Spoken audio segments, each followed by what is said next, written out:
C'est une route de campagne comme il y en a des milliers.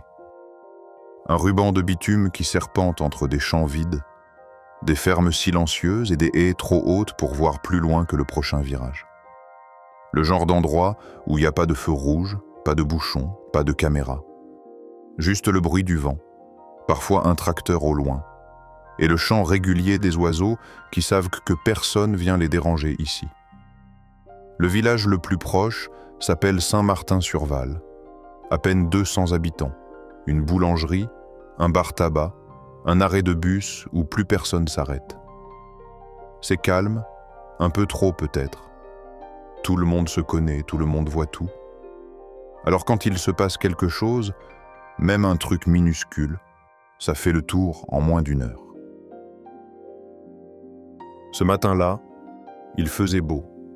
Le ciel était clair, l'air léger, et les pneus crissaient doucement sur la route encore fraîche de rosée. Personne n'aurait pu prévoir que cette journée, comme figée dans l'ennui habituel, allait déraper à cause d'un simple cheval. Une jument, plus précisément, sortie de nulle part, plantée au milieu de la route, immobile. Le regard braqué droit devant. Et rien, ni les klaxons, ni les cris, ni même les moteurs, allaient la faire bouger. C'est une vieille dame qui l'a vue en premier. Elle rentrait de chez sa sœur, comme tous les mardis, avec son cabas sur la banquette arrière et la radio un peu trop forte. En sortant du virage, elle a freiné doucement. Pas parce qu'elle avait peur, mais parce que la scène ne collait pas avec le décor. Une jument, seule, plantée là, en plein milieu de la route. Immobile, pas en train de traverser, pas en panique, juste arrêtée. Les quatre jambes droites, la tête levée, les yeux fixés vers quelque chose qu'on ne voyait pas. Comme si elle guettait, comme si elle attendait. La dame a klaxonné, une fois, puis deux. Rien. Le cheval ne bougeait pas, il ne bronchait même pas. Alors elle a contourné lentement, les pneus mordant l'herbe mouillée sur le bas-côté, et elle a continué sa route, les sourcils froncés, le cœur un peu serré sans trop savoir pourquoi. Moins d'une heure plus tard, d'autres voitures se sont retrouvées face à la même scène. Toujours la même jument, toujours au même endroit. Inébranlable. Elle ne fuyait pas. Elle ne s'écartait pas. Elle ne réagissait pas. Certains ont tenté de la faire bouger, à pied, avec la voix, avec des gestes, mais rien ne semblait l'atteindre. Elle n'était ni effrayée, ni agressive, juste concentrée, présente, une présence pesante, presque dérangeante. Elle fixait un point précis, de l'autre côté du fossé, derrière la haie. Et peu à peu, ceux qui s'étaient arrêtés ont cessé de parler. Le bruit des moteurs s'est éteint. On a commencé à sentir que quelque chose clochait, que ce n'était pas juste un cheval sur la route, que cette bête-là, si calme, si solide, n'était pas là par hasard. Très vite, la nouvelle a circulé. D'abord par ceux qui avaient dû faire demi-tour, puis sur le groupe Facebook du village. Un cheval bloque la D12 depuis ce matin, écrivait quelqu'un. Une photo floue en appui. On y voyait vaguement la silhouette sombre de la jument, les oreilles dressées, le corps droit, la route déserte. Certains ont cru à une blague. D'autres se sont dit que l'animal était sûrement blessé ou abandonné. Mais dans un coin comme Saint-Martin, les histoires n'ont pas besoin de beaucoup pour prendre racine. Alors, en fin de matinée, plusieurs habitants se sont déplacés. Par curiosité, par inquiétude, et peut-être un peu aussi par ce besoin étrange qu'ont les humains de venir voir de leurs propres yeux ce qu'ils ne comprennent pas. Ils ont trouvé la jument exactement comme décrite. Seule, droite, imperturbable. À quelques mètres d'un vieux panneau rouillé qui indiquait un virage dangereux. Certains l'ont contourné en silence. D'autres se sont approchés. Un fermier a tenté de lui parler doucement, main tendue, voix posée. Elle n'a même pas cligné des yeux. Un autre, moins patient, a levé les bras, crié, tapé du pied. Rien, pas une réaction. Comme si elle n'entendait pas. Comme si elle était ailleurs. Mais ses yeux disaient l'inverse. Ils étaient ouverts, clairs, intenses. Elle voyait tout. Elle savait qu'ils étaient là. Elle les ignorait, volontairement. Peu à peu, les gens ont cessé d'essayer de la faire bouger. Ils se sont regroupés sur le bas-côté, en cercle flou, à quelques mètres d'elle. Certains chuchotaient, d'autres fixaient l'endroit qu'elle regardait, là-bas, de l'autre côté de la route, derrière la haie. Il n'y avait rien, rien de visible. Et pourtant, l'air semblait plus lourd, comme chargé d'un truc invisible qu'on ne pouvait pas nommer. Un silence s'est installé, plus pesant que tous les mots. Et au milieu de ce silence, une évidence commençait à se faire sentir, sans que personne n'ose encore la dire. Cette jument n'était pas juste là. Elle indiquait quelque chose. C'est René qui a parlé le premier. René, le genre de type qu'on voit tous les jours au café mais qu'on écoute rarement. Toujours une clope à la main, toujours en train de râler sur quelque chose. Mais ce jour-là, il est resté silencieux plus longtemps que d'habitude.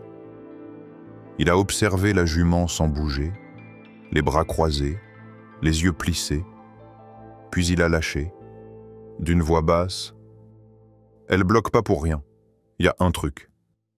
Personne n'a répondu. Pas parce qu'on ne le croyait pas, mais parce qu'il venait de dire tout haut ce que tout le monde commençait à ressentir. Elle était toujours là, parfaitement droite, pas tendue, pas nerveuse, juste ancrée, stable. Et son regard, c'est ça qui gênait. Ce n'était pas un regard vide ni perdu. C'était fixe, lucide, inhabituel, presque humain. Elle fixait un point précis, au même endroit depuis des heures.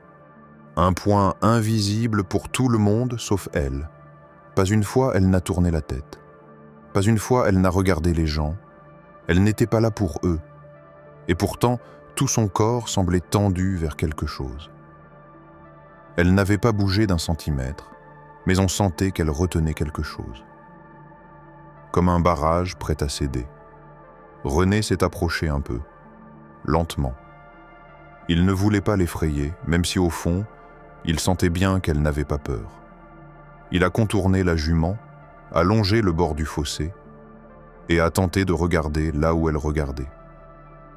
Au début, il n'a rien vu. Juste la haie, l'ombre, les hautes herbes. Et puis, il s'est figé. Il a reculé d'un pas, sans rien dire. Il s'est tourné vers les autres, le visage pâle, les lèvres pincées. Et là, dans ce moment suspendu, les gens ont compris que quelque chose n'allait vraiment pas. Pas symboliquement, pas métaphoriquement, vraiment. Il y avait quelque chose derrière cette haie. Quelque chose que seule la jument avait senti. René n'a rien dit. Il a juste fait un signe de la main, lentement, vers un jeune du village. Un grand mince qui s'appelait Léo, toujours prêt à aider. Il lui a soufflé un mot à l'oreille, puis s'est écarté. Léo a enjambé la barrière, écarté les branches épaisses et s'est glissé de l'autre côté. Une ou deux ronces l'ont griffé au passage. Il a juré à mi-voix, puis il a disparu dans les hautes herbes. De l'autre côté de la route, personne ne parlait. La jument non plus. Elle n'avait pas bougé d'un millimètre, comme si elle surveillait chaque geste. Quelques secondes ont passé, longues, lourdes, puis un cri, court, sec. Pas un cri de douleur, un cri d'alerte. Léo est réapparu, le visage blême. Il est remonté en vitesse sur le talus et a lâché dans un souffle. Il y a quelqu'un, un gosse. Le choc a traversé le groupe comme une vague. Personne n'a bougé tout de suite. C'était trop absurde, trop soudain, et puis d'un coup, ça s'est emballé. René est descendu à son tour. Deux autres l'ont suivi.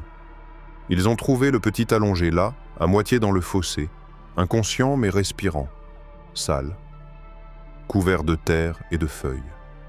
Sa jambe était coincée sous une branche pourrie, son bras tordu contre son torse. Il ne portait pas de veste, juste un t-shirt trop fin et un short trempé de rosée. À vue d'œil, pas plus de 5 ou 6 ans. Et personne ne savait d'où il venait. Ils l'ont dégagé avec précaution, sans le réveiller. Le médecin du village est arrivé 20 minutes plus tard. Une ambulance a été appelée. Les gendarmes aussi. Personne ne comprenait comment il avait pu se retrouver là, dans un endroit aussi isolé, sans que personne ne le signale manquant. Il n'y avait pas eu d'alerte, aucun appel, rien. Juste ce gosse, invisible depuis la route, abandonné au fond d'un fossé, que seule une jument avait repéré. Et pendant que les secours s'agitaient, que les gens posaient des questions, la jument, elle, avait enfin bougé. D'un pas lent, tranquille. Elle avait quitté la route sans se retourner et avait disparu dans les champs, comme si son rôle était terminé. Quand les secours sont repartis, il restait un silence étrange sur la route. Un de ces silences qui collent à la peau, le genre de vide qu'on ne remplit pas avec des phrases. Les gens se regardaient sans trop savoir quoi dire. Le gamin avait été transporté à l'hôpital le plus proche. Il allait bien, avait dit le médecin. Déshydraté, un peu fiévreux, mais conscient. Il ne se souvenait pas de grand-chose. Ni comment il était arrivé là, ni depuis combien de temps il y était. Il n'était pas du village. Aucun habitant ne le connaissait. Et les premières vérifications n'avaient rien donné. Pas de disparition signalée dans les environs. Pas de plainte, pas de nom. Juste un prénom qu'il avait soufflé, à peine audible, entre 2 respirations. Sacha. Mais ce n'était pas le gosse qui obsédait les gens ce soir-là. C'était la jument. Celle qui l'avait trouvé. Celle qui était restée là, immobile, pendant des heures, comme pour le signaler au monde. Comme un point d'exclamation vivant planté sur l'asphalte. Et puis, une fois sa mission terminée, elle était partie, sans peur, sans trace. Personne ne l'avait suivie. Personne n'avait osé. Certains disaient qu'ils l'avaient vue couper à travers les champs en direction du vieux bois, celui qu'on évite quand les nuits sont trop noires. D'autres affirmaient qu'elle s'était tout simplement volatilisée. On avait fouillé les environs, demandé aux éleveurs, vérifié les enclos. Rien. Aucun cheval ne manquait. Pas de puce, pas de fer, pas de propriétaire. Et plus les jours passaient, plus le mystère grandissait. Dans les cafés, on parlait d'instinct, de miracle, de hasard bienveillant. Mais sous les mots, il y avait autre chose, une gêne, un frisson. Parce qu'au fond, chacun avait senti qu'il ne s'agissait pas seulement d'un cheval égaré. Elle savait. Elle avait vu ce que personne ne voyait. Et elle avait tenu sa position jusqu'à ce qu'on le voie aussi. Depuis ce jour, personne n'a revu la jument. Pas une trace, pas un témoignage, rien. Comme si elle n'avait existé que pour ce moment-là. Une apparition, une parenthèse, un rappel que parfois ce ne sont pas les humains qui sauvent les animaux, mais l'inverse. Les gens du village en parlent encore, à voix basse, autour d'un verre, entre 2 silences. Pas pour chercher des réponses, juste pour se souvenir. Parce qu'au fond, tous l'ont compris sans le dire. Ce n'était pas un hasard, ce n'était pas une coïncidence. Ce jour-là, sur cette route de campagne, quelque chose d'impossible s'est produit. Quelque chose de juste, de précis, de beau. Et personne ne pourra jamais vraiment l'expliquer.